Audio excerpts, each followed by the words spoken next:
اسرائیل کی انسانیت دشمنی گلوبل اسموتھ فلوٹیلا پر حملہ کر دیا۔ غیر ملکی میڈیا کے مطابق غزہ امداد لے جانے والے فلوٹیلا پر صہیونی نیوی نے دعویٰ بولا۔ کشتیوں پر سوار انسانی حقوق کے کارکنان کو حراست میں لے لیا۔ 40 سے زائد کشتیوں پر مشتمل قافلہ سمندر میں ہائی رسک زون میں موجود۔ غزہ تک پہنچنے کے لیے 200 کلومیٹر سے بھی کم فاصلہ۔ فلوٹیلا میں شامل کئی کشتیوں سے رابطہ بھی منقطع۔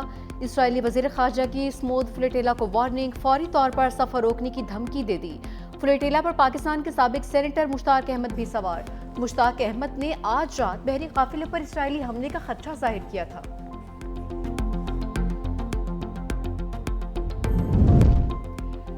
ٹرمپ کا امن منصوبہ حماس کا غیر مسلح ہونے کے شق میں ترمیم کا مطالبہ۔ دوحہ میں حماس رہنماؤں کی ترکی، مصر اور قطر سے امن منصوبے پر مشاورت۔ فلسطینی ذرائع کے مطابق حماس رہنما کچھ شقوں میں ترمیم اور اسرائیلی فوج کا مکمل انخلا چاہتے ہیں۔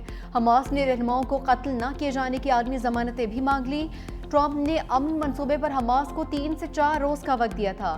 دھمکی دی تھی حماس نے تجاویز قبول نہ کی تو افسوسناک انجام ہوگا۔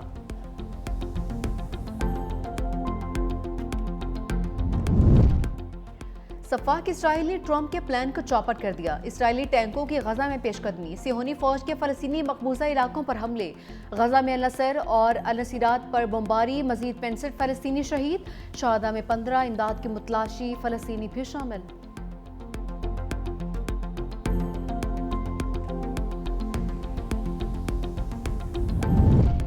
قطر پر حملہ، امریکہ پر حملہ ہے۔ ٹرمپ نے ایگزیکٹو آرڈر پر دستخط کر دیے۔ قطر پر حملے کو امریکہ کی امن و سلامتی کے لیے خطرہ سمجھا جائے گا۔ امریکہ کو جوابی کارروائی کرنے کا اختیار حاصل ہوگا۔ کارروائی میں سفارتی، اقتصادی، فوجی اقدامات سمیت تمام آپشنز موجود ہوں گے۔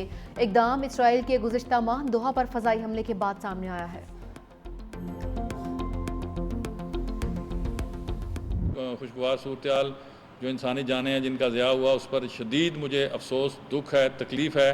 اب بھی میں سمجھتا ہوں کہ عوامی ایکشن کمیٹی کے اندر جو ذمہ دار لوگ ہیں، حکومت آپ سے بات کرنے کے لیے بالکل تیار ہے۔ جو آپ کے جائز مطالبات ہیں انہیں پوری فراخ دلی سے باوجلت ممکنہ حل کیا جائے گا۔ تشدد کا راستہ صرف انسانی جانوں کے ضیاع کی طرف جا کے رکے گا۔ وزیر اعظم آزاد کشمیر چودھری انوار الحق کی عوامی ایکشن کمیٹی کو ایک بار پھر مذاکرات کی دعوت۔ کہا کہ پرتشدد واقعات میں 3 پولیس اہلکار شہید، 150 سے زائد زخمی ہوئے ہیں، 8 کی حالت تشویشناک ہے۔ وفاقی وزیر طارق فضل چودھری بولے، عوامی ایکشن کمیٹی کو پرتشدد احتجاج سے کچھ حاصل نہیں ہوگا۔ آئینی ترمیم والے مطالبات پر ڈیڈ لاک آیا۔ 90% مطالبات منظور ہونے کے باوجود احتجاج کی ضرورت نہیں تھی۔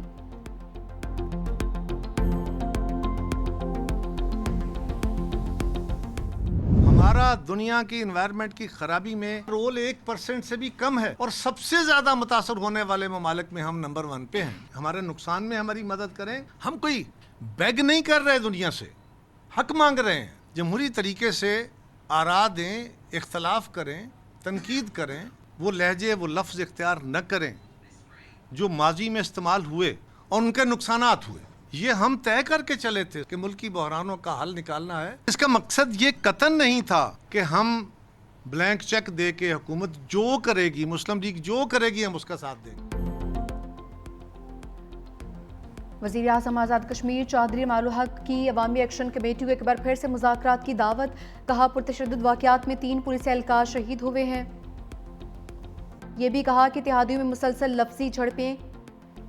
قمر زمان قاہرہ نے وزیر اعلیٰ پنجاب کا لہرہ نامناسب قرار دیا۔ پریس کانفرنس میں کہا کہ سندھ سے بھی ایسا جواب آیا تو کیا ہوگا۔ بلاول بھٹو نے بڑے تحمل سے چیزوں کو آگے لے کر جانے کی کوشش کی۔ بدقسمتی سے حکومت کے ساتھ جو معاہدہ ہوا، اس کی تمام شقوں پر عمل نہیں ہوا۔ BISP سے تو ابتدائی امداد دی جاتی ہے، ہم بھی پنجاب والے ہیں، ہم کچھ تجاویز دیں تو آپ سیکھ پا ہو جاتے ہیں۔ ہم امداد کے طریقہ کار پر اعتراض نہیں اٹھا رہے۔ آپ کہتی ہیں چھوڑوں گی نہیں۔ وزیر اطلاعات پنجاب عظمہ بخاری کا بھی پلٹ کر جواب کہا کہ آپ لوگوں نے پنجاب حکومت کے خلاف پریس کانفرنس کی ریس لگائی ہوئی ہے۔ کاش آپ پنجاب میں رہ کر پنجاب کی بیٹی پر تنقید کرنے سے پہلے اپنا ماضی دیکھ لیتے۔ نون لیگ اور پیپلز پارٹی میں سیز فائر کی کوششیں۔ وزیر اعلیٰ پنجاب کے گرما گرم بیانات کے بعد دونوں جماعتیں متحرک، سیاسی پارا نیچے لانے کے لیے اہم بیٹھک۔ ذرائع کے مطابق ملاقات پارلیمنٹ ہاؤس میں اسپیکر چیمبر میں ہوئی۔ اسپیکر قومی اسمبلی ایاز صادق، نائب وزیر اعظم اسحاق ڈار، مشیر وزیر اعظم رانا ثناء اللہ، اعظم نذیر طارر اور طارق فضل چودھری کی شرکت۔ پیپلز پارٹی کی جانب سے سینئر رہنما سید نوید قمر، اعجاز جاکرانی شریک ہوئے۔ پیپلز پارٹی کا وزیر اعلیٰ پنجاب کے بعض بیانات پر تحفظات کا اظہار۔ دونوں جماعتوں کا افہام و تفہیم سے تمام مسائل حل کرنے پر اتفاق۔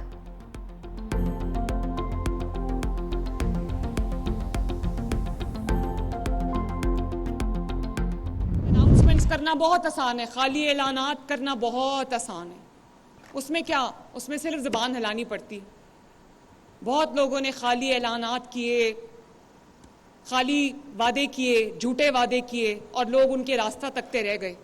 ہم نے عوام سے وہ والے وعدے بھی کیے جو ہم نے وعدے نبھائے ہیں، جو ہم نے وہ وعدے کیے نہیں تھے۔ پنجاب کا بدترین سیلاب آیا، میں ابھی تک جب سے سیلاب آیا شاید 2 یا 3 بار دفتر گئی ہوں۔ میں کبھی ایک شہر میں ہوتی ہوں، کبھی دوسرے شہر میں ہوتی ہوں، کبھی تیسرے شہر میں ہوتی ہوں۔ وزیر اعلیٰ پنجاب مریم نواز کے لہجے میں اب بھی سختی۔ مریم نے تقریب سے خطاب کرتے ہوئے کہا کہ بہت سے لوگوں نے صرف اعلانات کیے، جھوٹے وعدے کیے۔ اعلانات کرنا آسان، کام کرنا مشکل ہوتا ہے۔ ہم نے بغیر وعدوں کے کام مکمل کیے ہیں۔ پنجاب میں بدترین سیلاب آیا لیکن ہم دفتر میں نہیں بیٹھے۔ گزشتہ حکومت کے 4 سال لوٹ کھسوٹ کا دور تھا۔ مری میں غیر قانونی تعمیرات برداشت نہیں کریں گے۔ مری کے لیے ٹرین چلائیں گے۔ سیاحوں کو اپنی گاڑیوں میں نہیں آنا پڑے گا۔ وزیر اعلیٰ پنجاب مریم نواز نے مری میں نواز شریف کا ڈائیالوجی سینٹر کا افتتاح بھی کر دیا۔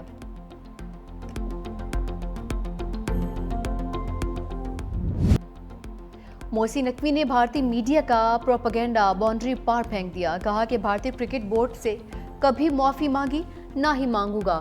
بھارتی میڈیا جھوٹ بولتا ہے، جھوٹ کا سہارا لیتا ہے۔ یہ من گھڑت بکواس سستے پروپیگنڈے کے سوا کچھ نہیں۔ بدقسمتی سے بھارتی کرکٹ میں سیاست کو گھسیٹ رہا ہے۔ اے سی سی کے صدر کے طور پر اسی دن ٹرافی دینے کے لیے تیار تھا اور اب بھی تیار ہوں۔ ٹرافی لینا چاہتے ہیں تو اے سی سی کے دفتر آئیں۔ بھارتی کپتان ٹرافی وصول کریں، خوش آمدید کہوں گا۔ توشہ خانہ 2 کیس کا چیلنج۔ بانی پی ٹی آئی کے وکیل کے استغاثہ کی 19 گواہوں پر جرا مکمل، 20ویں گواہ پر جرا مکمل ہونا باقی۔ اڈیالہ جیل میں بانی اور گشا بی بی کے خلاف کیس کی سماعت۔ بانی کی 3 بہنیں بھی کمرہ عدالت میں موجود۔ بانی نے قانونی کوارڈینیٹرز تبدیل کی درخواست دائر کر دی۔ کوارڈینیٹر میں بیرسٹر علی ظفر اور حامد خان کو شامل کر دیا۔ وکیل انتظار پنجھوتا اور نیاز اللہ نیازی کو ہٹا دیا۔ توشہ خانہ 2 کیس کی سماعت آج ملتوی ہو چکی۔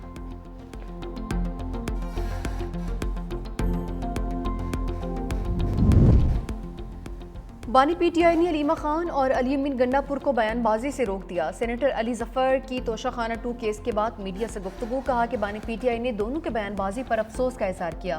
پبلک میں اس طرح ایک دوسرے پر الزامات نہیں لگانے چاہیے۔ ہمارے آپس کے اختلافات کا فائدہ مخالفین کو ہو رہا ہے۔ بانی نے وزیر اعلیٰ کے پی کو کل فوری ملاقات کے لیے بلا لیا۔ عمر ایوب کے مقدمات کا فیصلہ ہونا۔ بانی محمود اچکزئی کو اپوزیشن لیڈر نامزد کر چکے ہیں۔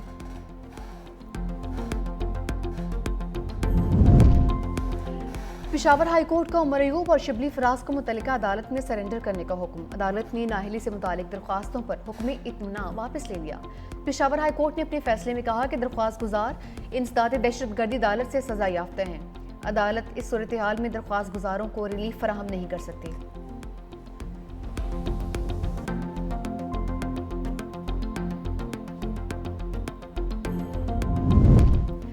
خیبر پختونخوا کابینہ میں رد و بدل۔ ارباب عاصم معاون خصوصی برائے ایلیمنٹری اینڈ سیکنڈری ایجوکیشن مقرر، اسرار معاون خصوصی برائے اریگیشن تعینات، صحت کا قلمدان صوبائی وزیر خلیق الرحمان کے حوالے، مشیر وزیر اعلیٰ احتشام کو ایکسائز، فضل شکور کو سیاحت کا منصوبہ مل گیا ہے، مشیر ظاہر چند زیب کو لیبر، پختونیار کو کھیل کی وزارت دے دی گئی، فخر جہان سے کھیل کا قلمدان لے کر پی ایچ ای کی ذمہ داریاں حوالے، حمید الرحمان معاون خصوصی برائے وزیر اعلیٰ مقرر، ڈاکٹر امجد معاون خصوصی سے صوبائی وزیر بنا دیے گئے۔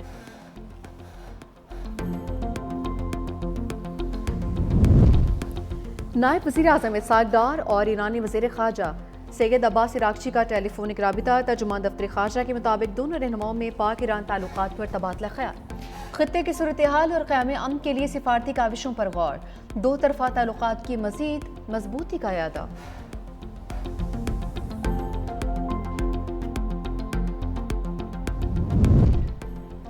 اگلے مالی سال کا بجٹ ایف بی آر نہیں بنائے گا، وزیر خزانہ محمد اورنگزیب کی قائمہ کمیٹی خزانہ کو بریفنگ۔ کہا آنے والے budget tax policy office finance division سے بنے گا، پاکستان نے 50 کروڑ یورو بانڈ کی ادائیگی کر دی، اب معیشت کی سمت درست ہے۔ چین کے ساتھ پانڈا بانڈ کے حوالے سے پیش رفت تیزی سے جاری ہے۔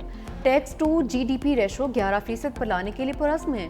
پاکستان اور آئی ایم ایف کے درمیان مذاکرات پر پیش رفت ہو رہی ہے۔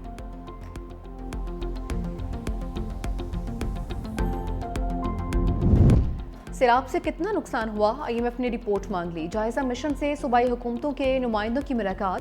سندھ میں 50 ارب، خیبر پختونخوا میں 30 ارب نقصانات کا ابتدائی تخمینہ۔ پنجاب حکومت کا سیلاب کی وجہ سے بجٹ سرپلس کی نشاندہی سے انکار۔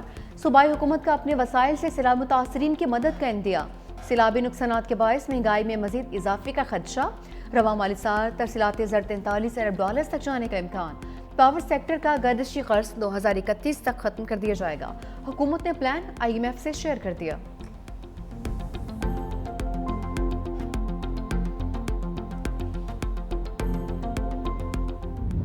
بدترین سیلاب نے ایسی تباہی مچائی کہ دل دہل گئے۔ ملتان کی سمینہ بی بی کی دکھ بھری داستان نے خون کے آنسو رلا دیا۔ بے رحم موجوں نے سب کچھ برباد کر دیا۔ صاف پانی، خوراک اور طبی سہولیات خواب بن چکی۔ سیلاب متاثرین خاتون کھلے آسمان تلے زندگی کے دن گزارنے پر مجبور ہیں۔